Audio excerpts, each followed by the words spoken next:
As Kenpachi and Mayuri encounter Pernita, Kenpachi wonders aloud what it could be, and Mayuri asks if he's actually asking or just talking to himself.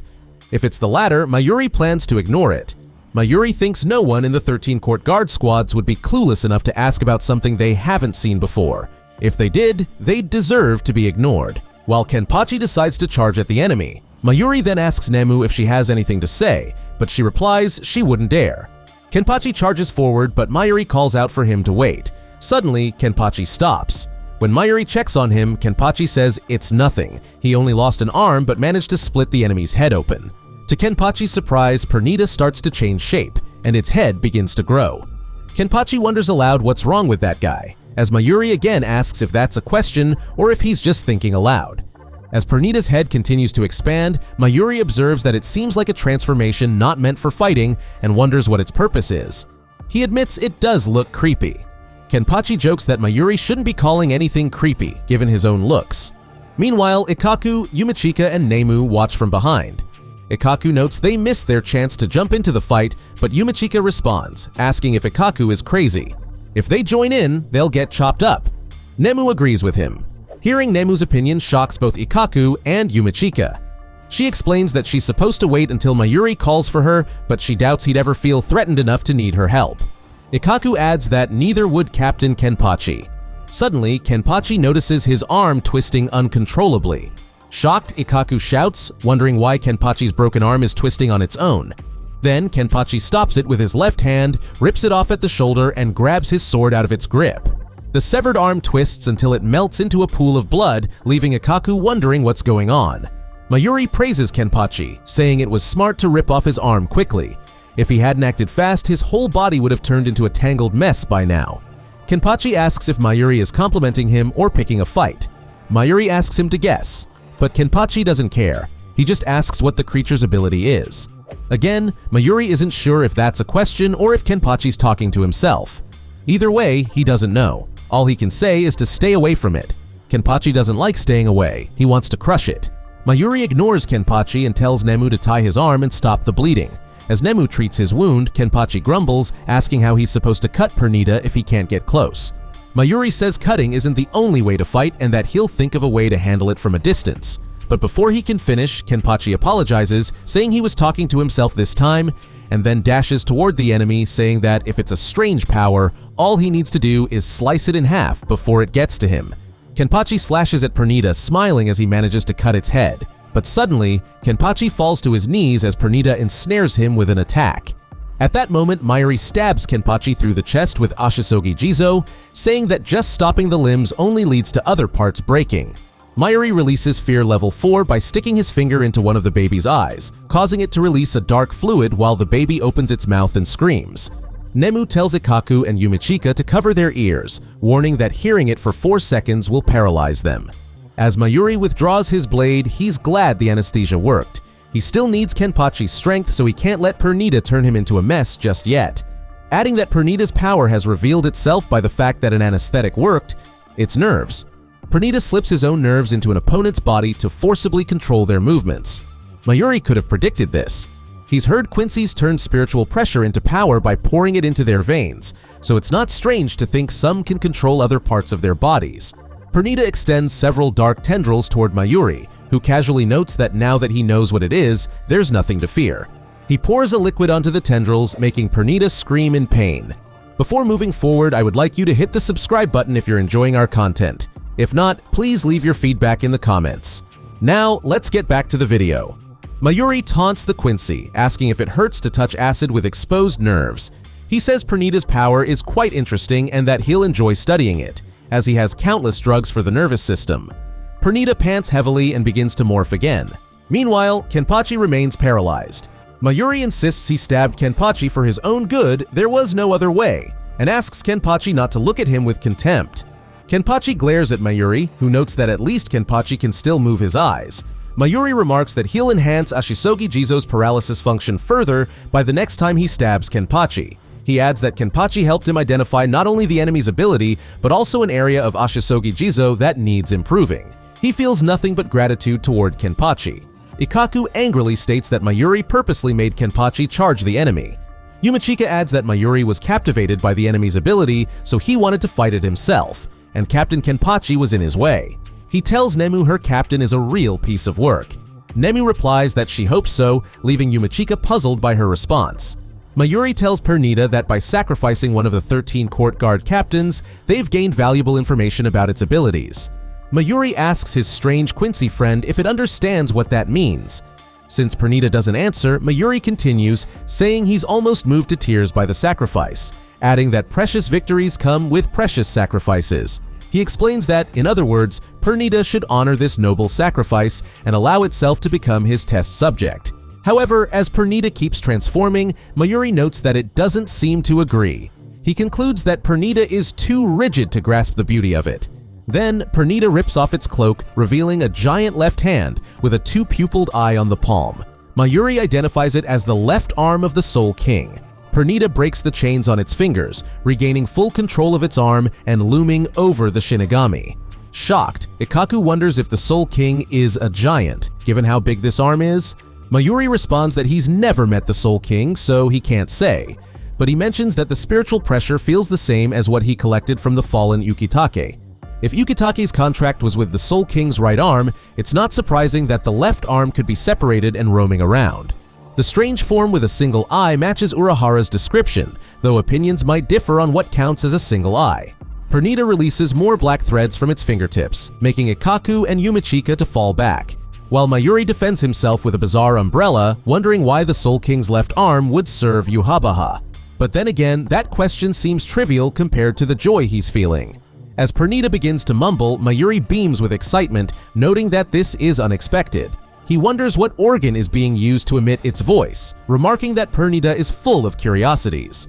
Ikkaku yells at him to stop smiling and escape, wondering how he can be so thrilled in such a dangerous situation.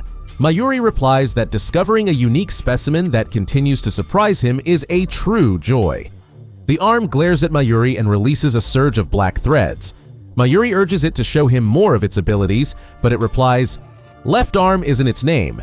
Its name is Pernida." Mayuri urges it to speak a little louder. Pernida repeats that it's not left arm, its name is Pernida Parnkjas. But Mayuri comments that it's taking too long to talk, and as he's the one who discovered it, he has naming rights. However, since this is a submission from the discovery itself, he'll make an exception this time and decide how it's spelled. Pernita insists again that it doesn't understand Mayuri's words, adding that he is insulting a Quincy, which is unforgivable. It sends its nerves into the ground, creating a stone hand. Mayuri realizes Pernita can control inorganic matter, a surprise but an interesting one. The stone hand attacks Mayuri, who jumps to avoid the ground breaking beneath him. He grabs onto a building with Jaburakaina, but Pernita spreads its nerves into the building as well, forming another hand that pushes Mayuri out and crushes him between two giant hands. A large explosion follows, making Ikkaku and Yumachika wonder if Mayuri self-destructed. But as he emerges from the smoke, Mayuri tells them to stop complaining. It was just his explosive reactive armor. He adds he won't explain further, as they can see for themselves, while Pernita spreads its nerves across the area. Yumachika warns him about this, but Mayuri attaches something to his shoes, allowing him to stop and hover mid-air using Reishi. Mayuri asks Pernita if it recognizes this, saying it should. It's an airwalking technique used by the Quincy's called Hirenkyaku. That's the term used by Soken and Uryu Ishida, though real Quincy's might have another name for it. Regardless, Pernita can spread its nerves across the area, but it's useless if Mayuri doesn't step on it. He then throws a snake-like device that wraps around Pernita's pinky, pressing a trigger while claiming he'll take a sample as planned. This causes the pinky to explode, making Pernita scream and fall. Mayuri sprays a preservative on the pinky, asking if it stings. He adds that once the battle is over, he'll create a storage tank, but this solution will keep the sample fresh for now. However, Mayuri is caught off guard when nerves extend from the pinky into his arm. His arm bursts, but he quickly stitches it back together, explaining he rearranged the nerves, blood vessels, and muscles, saying he won't let Pernita take over his body so easily. As his arm twitches, Mayuri admits the stitching was poorly done. He hasn't performed arm surgery in a while, so he may be a bit rusty, calling it embarrassing. This prompts Pernita to ask if he's feeling nervous. With a wide grin, Mayuri asks if he really looks that way. As Pernita taunts him, asking if he'd like to feel even more flustered, its severed finger grows into another hand that leaps toward Mayuri, who blasts it away. Mayuri notes that whenever Pernita's fingers are ripped off, they turn into additional left arms. He realizes he won't be able to bring Pernita back in pieces. Then, Pernita removes its middle finger, which starts growing extra fingers as well. Recalling something he read when he was young, Mayuri remembers that the Soul King's right arm controls stillness, while the left arm represents advancement. He thinks that book knowledge is just information. He usually doesn't believe things until he has proven them himself. Experiencing both stillness and advancement so quickly. What a great battle this is. As 3 huge Soul King hands stand before him, Mayuri decides it's time to use his Bankai. Yumachika shouts, recognizing it as Konjiki Ashisogi Jizo. He warns Ikkaku that this Bankai not only crushes its enemy with its large size, but also releases deadly poison within a 100 ken radius. He shouts that they need to grab Captain Kenpachi and make their escape. Mayuri disagrees, saying he would never be so wasteful. With the new information he's gathered, it's finally ready. He reveals the modified Bankai, Konjiki Ashisogi Jizo, Matai Fukuin Shotai. Mayuri explains that Matai Fukuin Shotai is a version of Konjiki Ashisogi Jizo that he created by modifying the original. Its ability is to give birth to a new Ashisogi Jizo based on information gathered during combat. As the new Ashisogi Jizo comes out of the womb, Mayuri explains that this version's nerves are on the surface of his body. This means that touching the ground or even the air causes it severe pain, but they can't ignore that for now. When Pernita tries to take control of the baby, Mayuri reveals that the body's surface nerves are split into 70,000 layers. In other words, while Pernita can attack the baby with its nerves, he can simply remove one layer, stopping the attack. Ashisogi Jizo starts eating Pernita and its clones, while Mayuri taunts it, challenging it to resist. If it can fire its nerves 70,000 times before the baby swallows it whole. Grinning, Mayuri watches as the baby finishes eating. Meanwhile, Nemu watches from a distance. Laughing wildly, Mayuri asks Ashisogi Jizo how its stomach feels. He notes that he swallowed Pernita whole, so it might take some time to digest. Still, he thinks his choice to give it a form without teeth was right. Chewing Pernita would have only caused it to multiply, which even Ashisogi Jizo couldn't handle. He's then shocked when Ashisogi Jizo starts growing spiky bumps and is destroyed from inside, releasing a splash of fluid. Mayuri jumps back just as a Heilig Fail shoots through the liquid, which he dodges, watching it destroy a nearby pillar. Standing with a Heilig Bogen, it reminds Mayuri that it is a Quincy and can destroy its enemy with a bow and arrow. Mayuri smirks, admitting he didn't forget. However, he hadn't expected the Soul King's left arm to shamelessly call itself a Quincy. Pernita scoffs, asking why it would be shameless to say it's a Quincy. It always has been one. Tired of Mayuri's endless insults toward the Quincies, it prepares to attack again. Noticing a small change in Pernita's speech, Mayuri comments that its vocabulary has been growing during the battle. He wonders if it's regaining memories as the Soul King or if it's somehow evolving. Pernita creates a Heilig Bogen on each fingertip and fires a wave of arrows at Mayuri. He jumps to avoid them, only to see that Pernita has connected its nerves to the arrows. One of the arrows enters and destroys his left arm, while another bounces back at him. He realizes Pernita's nerves spread across the ground and controlled the arrow's path. As he's about to be hit, Nemu steps in, grabbing the arrow to save him. Her arm starts to twist, so she quickly cuts it off. Mayuri grabs her by the head and moves them to a safer spot, throwing her to the ground and scolding her. He yells at her, saying he didn't tell her to intervene. If she had fallen to the ground, she'd have turned into a meatball. Nemu calmly replies that she thought a shield was needed in this battle. Mayuri angrily responds, saying he doesn't remember ever teaching her to act on her own in battle. Nemu agrees, admitting that he didn't teach her that. Mayuri asks if she's saying she learned something he didn't teach her by herself, but she doesn't know. Mayuri turns around, addressing her formally, Nemu, or rather Nemuri Nanago. He explains that through countless battles, especially since Ichigo and his group arrived, he has taught her many things. He asks if she understands the effort it takes for him to develop the next her into the her she is now, but she does not know. So Mayuri tells her not to think for herself. She doesn't have the freedom to die on her own. She will die only when he orders it. Then he tells her to stand if she understands. As she replies that she understands, Nemu asks for forgiveness for not giving him this flesh-healing medicine sooner, explaining that she stepped in specifically to deliver it to him. As Mayuri injects Hojikuzai into his severed arm, it instantly grows back. He then asks if Nemu noticed from the start that he forgot to bring Hojikuzai. Nemu confirms, saying that when the battle started, she saw that he hadn't gone through the medicine cabinet as he always does before a fight. Mayuri remarks that she's very observant, or rather creepy, to which Nemu apologizes. Jumping off the tower where he and Nemu are standing, Mayuri taps the tops of his Hirankyaku shoes, causing them to propel him forward toward Pernita. Dodging Pernita's Heilig Feel attacks, Mayuri notices two clones of Pernita appear behind him. Mayuri continues evading the arrows and contacts Nemu, explaining his plan to stop Pernita. While flying around, he sprays a super highly concentrated anesthetic over a wide area. He doesn't know what effect it will have on Pernita, but he has already measured the strength of the nerves in its arrows during their last exchange. With this level of concentration, he's confident he can nullify Pernita's arrows. Although this might slightly affect him as well, he considers it a minor issue. He instructs Nemu that her job is to inject the nerve coagulating agent directly into Pernita's nullified arrows. This nerve coagulating agent does not obstruct or weaken the nerve's transmission like an anesthetic would. It literally coagulates the nerve's transmissions. It forcibly stops the functions of any organs the nerves are connected to in the state at which the agent reaches them. In other words, when that drug takes effect, Pernita's opened eye will not shut, its deflated heart will not inflate, and its open mouth won't close. Nemu remarks that Mayuri is speaking quite loudly, but he dismisses her, adding that although he doesn't fully understand Pernita's body composition, he at least knows it has blood flowing inside. This drug will coagulate Pernita's blood and destroy it. As she lands, Nemu realizes that her anesthetic has nullified the nerves in the ground. She can now move without worrying about stepping on them.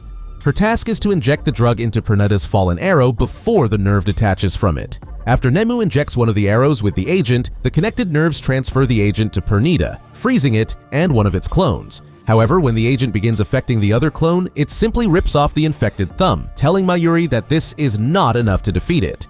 This makes Mayuri wonder why it is talking like Kenpachi, leading him to realize that Pernita must be evolving by absorbing information from everything its nerves connect to. This isn't good. If its nerves have evolved to Kenpachi's level, Nemu's reaction speed won't be enough to keep up. As Mayuri tells Nemu to fall back, Pernita sheds its infected skin, similar to the Matai Fukuin Shotai ability. Seeing this, with a determined look on her face, Nemu leaps toward Mayuri. In the past, Akon expresses surprise at Mayuri not calling Nemu by her name. When told that Mayuri calls her Nemu, Akon assumes that must be her name, but Nemu reveals it's actually Nemuri Nanago. In the present, Nikokuna accidentally discovers 3 canisters in Mayuri's laboratory in Soul Society, causing Akon to berate her, saying they have to restore the lab before the captains get back. He then recognizes the canisters as the early legacy of the Nemuri project, explaining that these are number 1 through number 3. By legacy, he means their corpses. He reveals they initially experienced a series of failures, but they finally got a brain with number 4, which allowed them to fix the head of one of their assistants. After that, number 5 developed all the way to a fetus. They used that technology to modify Zanpakuto, and that's how Mayuri became a captain. Number 6 grew up to be about 2 years old, but then its cell division stopped, and it died. That was basically the lifespan of the artificial soul's cells. Akon states that Mayuri was extremely happy when number 7 outlived that lifespan. Meanwhile, in the royal realm, Nemu leaps off the ground, remembering how she once asked Akon why Master Mayuri stopped calling her Nemuri Nanago. Akon questioned why she was asking him and not Mayuri directly, but she doesn't believe Master Mayuri would answer her even if she asked. Akon remarks that if she understands this much, she should also know he doesn't have the answer either. He speculates that it might be embarrassing for Captain Mayuri. Nemu comments that she can't imagine Master Mayuri feeling that way. Akon replies that she sometimes says the craziest things. He adds that the captain said creating a soul from nothing, artificially creating soul reapers, is the dream of all soul reapers. But a dream while awake is a silly thing. Therefore, he's named this project the Nemuri Project. It was the captain's attempt at sarcasm, and from here he'll be speaking speculatively. Creating a soul reaper isn't the dream of all soul reapers, but of Captain Mayuri. Noting that she eats, sleeps, breathes, learns something daily, and grows up. While she does all that, the captain is always in a dream. He's probably afraid she'll notice that. Nemu admits she hadn't realized. Akon continues that, watching her grow smarter by the day, even he knew she'd eventually figure it out. Nemu asks Akon if, had she remained unaware, Master Mayuri would still call her Nanago. Akon responds that he definitely wouldn't, saying she's the captain's masterpiece and bound to evolve. In the present, Nemu blasts through Pernita, shredding its hand, and grabs Mayuri, pulling him away. Mayuri asks her how she has such incredible power. Nemu responds that it's the power he gave her, the body of a Soul Reaper he created for her. She's pushed it to its highest potential and is at 0.8% before her body starts breaking down. Nemu says she can sustain this power for another 400 seconds, but Mayuri isn't concerned with that. He questions when he ever ordered her to. But Nemu interrupts, saying it's her mission to protect him. Mayuri denies this, saying her mission is to grow. Nemu insists that she believes she can show him her growth by protecting him. After setting Mayuri on a building, he asks when she got so clever, unable to believe the day he leaves a battle in her hands has come. It's humiliating. Nemu rockets toward Pernita and uses an attack called Soul Slicer, 6%, explaining she'll sacrifice 6% of her soul and fire it directly at Pernita with an attack called Heavy Artificial Soul Cannon. She sends a blast of energy toward Pernita, piercing a hole through its eye. As Nemu falls, the pieces of the clone she blasted apart form dozens of eyes before impaling her with several dozen nerves, tearing her apart. Watching in shock, Mayuri can't believe it, and he's confronted by a vision of his old friend, Szayelaporro Grants. Szayelaporro asks if he's feeling hopeless, reminding Mayuri that he once lectured him on what it means to be a scientist. How could Mayuri mourn the loss of a modified life form? Didn't he once say perfection is meaningless and that it leads to despair? That perfection is something he despises? If so, what's better than it dying? Its death shows it wasn't perfect, leaving room to create something even better. At least, that's what he expected Mayuri to say. Szayelaporro points out that Mayuri seemed to believe that failure of a meat puppet of his was perfect. He's disappointed in Mayuri, suggesting he should be grateful to that monster of a left arm. By tearing apart his meat puppet, it shattered his arrogance and negligence. Alone and out of resources, the creation he once thought perfect has been destroyed. Szayelaporro says that if he were in this situation, he wouldn't be able to stop himself from laughing.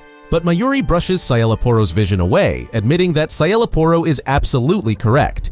It's laughable that a pseudoscientist like him could remind Mayuri of his own failures. When the remaining two clones crash onto the rooftop, Mayuri knows Pernita has come to devour Nemu's remains, and he tells it to eat every last piece of her flesh. But as Pernita starts eating Nemu, Mayuri says he'll be keeping her brain for himself. He uses his spiritual energy to repel the clone's attempt to invade his body with its nerves, telling Pernita to hurry and eat, or it will die before finishing. As one of its fingers swells up, the others start to follow, and Mayuri explains that Nemu's pituitary gland has a special organ that causes her cells to divide at an accelerated rate, allowing her to surpass the artificial soul's cell division threshold.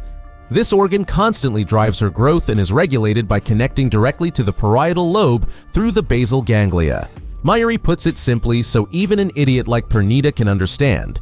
When Pernita ingests that organ without the brain, it will self-destruct from uncontrolled growth as the clone's tissues grossly expand. As the remains of Pernita's clones explode around him, Mayuri walks away with Nemu's brain in hand, but he collapses as his injured legs give out. He realizes that a functioning nerve still has control of his legs. Now he's in the same situation as Kenpachi. When he sees Ikkaku and Yumichika arrive, Mayuri remarks that he thought Squad 11 had retreated. They're dumber than he thought, though he commends them for not interfering in the fight. He tells them that under the remains of the right arm, 30 ken from here, they will find body preservation pods that Nemu brought. If they press the red button on the right side, its contents will come out. He instructs them to go ahead with them. When Hitsugaya and Rangiku emerge, he reassures them they no longer need to worry. It took time, but they're no longer zombies. Their lifespans have been reduced drastically, but he doubts they'd complain to their savior over something so petty. As Hitsugaya walks away, he thanks Mayuri, who is helped into a pod by Ikkaku and Yumichika. After placing Kenpachi in the other pods, Ikkaku and Yumichika thank Mayuri for saving Captain Kenpachi before leaving as well. Mayuri reflects that he's been thanked a lot today. How unpleasant. But none of that matters. He's finally created a soul from scratch that evolves on its own. Claiming he's surpassed Urahara, though he can't quite imagine the look of frustration on his face, he's eager to see it. Next time they meet, he will show Urahara the difference between them. He and Nemu will, before he drifts off to sleep.